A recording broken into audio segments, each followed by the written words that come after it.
isa ka rin ba sa libu-libong tao sa mundo na may nagmamay-ari na ng puso? Malamang sa malamang, maraming alaala na kayong nagawa na hindi basta-basta malilimutan. Lumipas na yung maraming araw, linggo, buwan at taon na magkapiling kayo.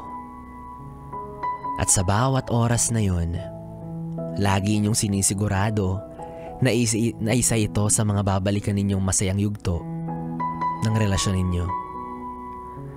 Ang sarap magmahal, no? Lalo kapag ramdam mong pinapahalagahan ka talaga ng taong mahal mo.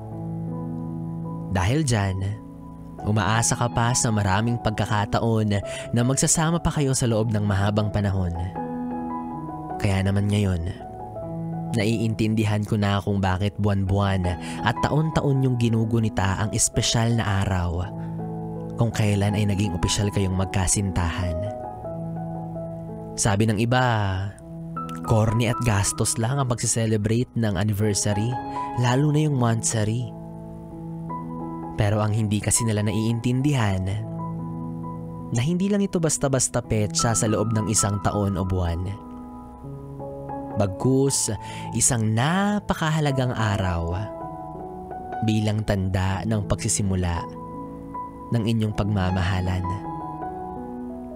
At umaasa kayo na gaya ng bilang ng araw, buwan at taon sa kalendaryo na hindi kailanman matatapos, ay matulad ito sa pag-ibig niyong wagas at hindi mauubos. Sana all na-experience na yung anniversary, monthsary o kahit man lang weeksary.